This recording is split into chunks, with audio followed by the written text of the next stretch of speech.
Hi everyone, masofdas here, and we're going to look back at day 2 of E3. It was technically day 1 there. It's going to be shorter than the last video, because I went through everything, and that was like Microsoft and Bethesda, so it's going to be a quicker one. We had quite a few conferences yesterday. We had Upload VR, which I haven't watched, but I've seen some stuff pop up. Like we have Gollum. Gollum was actually shown as getting a physical release. That's a PSVR title, which I literally have seen nothing interesting come out of. And same with the AMD, they had a show, not seen what's come out of there. Limited Run had a conference. They had quite a bit. They had like 14 Vita games, PS4 games like Corpse Killers getting an anniversary edition, the PS2 classic Star Wars games that were on PS4, they're getting physical version. I think they're even bringing Star Wars games to Game Boy and NES, like redoing them, but it's limited run. There's a 3DS game, there's even a PC game, so really cool stuff if you're into that for limited run. So we had all them. We had a kind of funny showcase. They had 60 games, all obviously like indies. Sinking City was in there, which is obviously quite a bigger release that's out this month. That looks really decent actually. A few other games looked okay in there, but no, I would say real standout. So you had them. The big ones yesterday had Ubisoft. Ubisoft had a weird conference. It opened with Assassin's Creed Symphony. I'm showing the dates and that for that.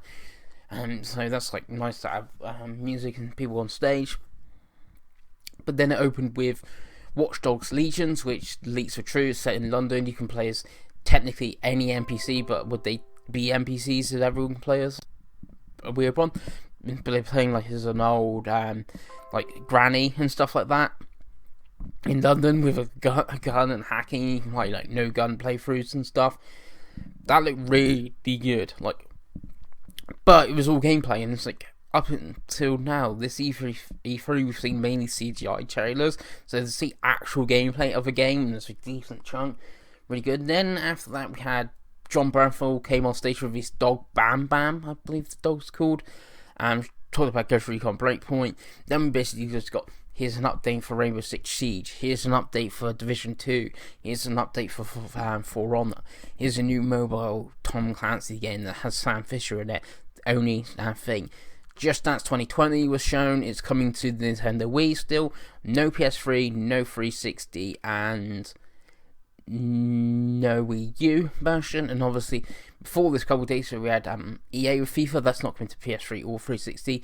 Now, so I think those consoles are finally sort of done, but the Wii is still sticking. And we also got a Rainbow Six Quarantine, which is a free player PvE sort of like Rainbow Six games where you're taking on guest zombies, but the same virus, and we didn't see anything apart from CGI trailer. And it finished with Gods and Monsters, which is from the Assassin's Creed Odyssey team. It's like a cell shaded. It reminded me of Kid Icarus. Seen some people compare it with Breath of the Wild, painting it in Greece like Odyssey, and that's coming early next year. And that was Ubisoft. Again, really good conference, but it was strangely paced, nearly all CGI apart from Watch Dogs Legions, which is coming mid-March. And then after that we had Inside Xbox, which is a weird one. Obviously, there's like a monthly show that Xbox. Well, it's like semi-monthly show. Sometimes it's month in a row. Next one's going to be in August, so missing July, for instance. They had that, and that was actually really good. It's like 2 hours long though. Pacing's a bit odd, but like seeing gameplay of Gears of War 5. We saw gameplay of Bleeding Edge, which is really good. Talked about that yesterday. That looks really good. Talked about Game Pass, Scarlet, Phil Spencer, talked about xCloud, and actually sitting down and talking to like Phil Spencer, you get you learn actually so much more than what's actually shown on stage at the conference. Showed from other things coming to Game Pass, like Phoenix Point, that's from the guy that made XCOM, coming to Game Pass. Showed some more of the indies. Backwards compatible update. This is the last backwards compatible update as well for the Xbox One. The team explained them looking to Scarlet and making sure all 4 generations of Xbox content that's currently on Xbox One work. on Xbox Scarlet. We got an update of that. So we've got like 8 original Xbox games, including like the Splinter Cells. Also, they didn't announce it, but it's kind of the DLC for some original Xbox games. So like Yavin Stations now in Knights of the Old Republic, just automatically downloaded.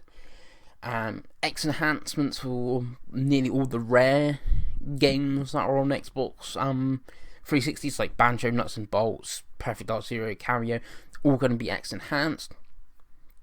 And we got a bunch of 360 games, mainly JRPGs, which if you watch one of my other videos before, kind of wanted a lot of these. Like you've got Asura's Wrath, that's like 15 quid though use at the moment already before backwards compatible update. I have bought some of these games now before they suddenly get a price spike that normally happens. You got like Stars Ocean, Enslaved, and Too Human, which is going to be free. Can't currently download it on store. Just you've got a page, but it's not downloadable. So then that's that. Should the Elite 2 controller as well, which unfortunately is £180. It seems to be £180 as well as $180. It might have been a bit cheaper here, so really expensive. So I might pass on that. So yeah, Inside Xbox was actually decent. I think they had the guy on talking about Halo, for instance, Infinite, and like what's going to happen there and where that game starts, and that's like the first cutscene in the game that we've seen. So that's cool. Then that was obviously, we had like Kind of Funny was after that, because that started at 11 o'clock our time, so I finished like 1. So then I watched Kind of Funny, which I already talked about, and then 2 o'clock in the morning, and I finished like 20 past 3 was Square Enix, which at the moment is to me the show of E3. They opened Final Fantasy VII. It looks like it's going to be 2 parts, not like originally like 3 episodics and stuff like that. And it's like part 1 is coming in March, 3rd of March. They showed extended like gameplay, like must be a good 10 minutes of gameplay. And we finally saw Tifa. It looks really good. It's most like at the moment, if I had to pick what of the game of E3, it most probably have to be that. Again, even maybe watch the because we actually seen gameplay. So we've seen that open the show, and then they basically went through most of their games that I feel like they went through, like Life is Strange 2, and that was shown, like EA, not EA, Square Collective, like their like indie sort of like publisher partnership they do. Final Fantasy 14 got, look at the DLC, the mobile games, Last Remnant, the remastered that came to PS4 a few months ago, that's now coming to Switch and it's out now, and things like that. And then it ended with Avengers, which I'm not sure about. Like, the characters that was in-game engine video they showed, the characters do look a bit off, especially Black Widow, but it's a really good voice cast. Like Troy Baker's going to be in it, Nolan North, Laura Bailey, I should say. I don't know the other 2 voice actors, and obviously we don't know the villain who's going to be voicing the villain. And looked good. Thing that's coming early next year, I think. It's going to have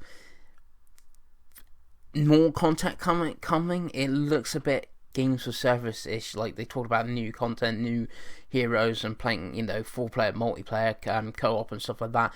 And PS4 is going to have extra content, which I wouldn't be surprised if it's Spider-Man. Like, you can only play Spider-Man on PS4. It kind of makes sense in that game is exclusive to PS4, but it's also a bit, I don't know, weird when you think they're going to bite on Xbox and you're missing a whole character. So that was shown. That's also coming to like Stadia. They announced, talking to Stadia, Ubisoft announced Uplay Plus, which is like their version of Game Pass for EA Access, but it's only on PC. But it is coming to Stadia, and it's like 15 quid a month, which sounds a bit dear, especially if you work out if it's like a whole year, it's like 300 quid. But things like Watch Dogs 2 is launching day and date, like Game Pass in it.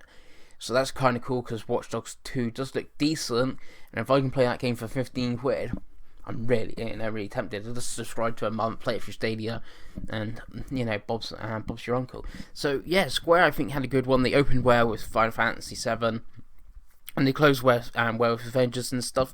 In the middle was good. Like, we had Final Fantasy VIII remastered. I'm not sure really what's been called remastered. It doesn't look that much different to the Final Fantasy VII and Final Fantasy IX, PS1, Steam sort of ports of extra bit. It looks a bit tidier because there's always like memes and stuff and of Squall's face on the PS1. And you can't even like see it, and you could actually see his face and stuff. It's definitely just been tidied up, so that was announced. But the thing is, if you watched Square's conference last night and you didn't like RPGs, pretty much there was only Avengers and Outriders, which is another new game from them, from People Can Fly, which is looks like a Destiny-like shooter thing, bit darker, and it's free-player co-op. A lot of free-player co-op games, or games that have free-player co-op modes, like Gears 5, coming. Yeah, so, yeah, if you were watching and didn't like RPGs, and if you only had even if you did like RPGs and only had an Xbox One, not the game shown live on Final Fantasy VII, only on PS4, Last Remnant, it's now out on Switch, or even Avengers, it's coming to Stadia. That is coming to Xbox One, but the one really much for just Xbox people, so it's a weird conference to sort of like grade or say how good it was. For me, I like RPGs, I have like all the consoles, my PC isn't that great, but again, Stadia could be a thing, overcome, so it's like plenty for me. But I can definitely see if you were watching it and just had an Xbox One or something, you're like, well, they showed one game I can play. So, different opinions and stuff on things, but it's definitely one of those weird things. It's like same like tonight we're going to have Nintendo. If you don't have a Nintendo system, it's surely a terrible conference, but if you do, it's a great one. So yeah, decent showing, weird E3 so far, lots of CGI trailers, very little gameplay, and if it has, it's been like on Inside Xbox. Why show there instead of the conference? Especially if more people, I reckon, will be watching the conference than the Inside Xbox.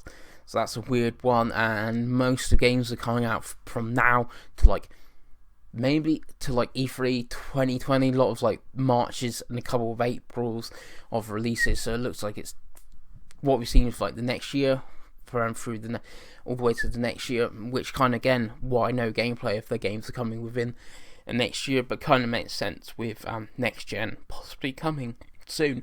But anyway, I've been masofdas, and I'll see you again.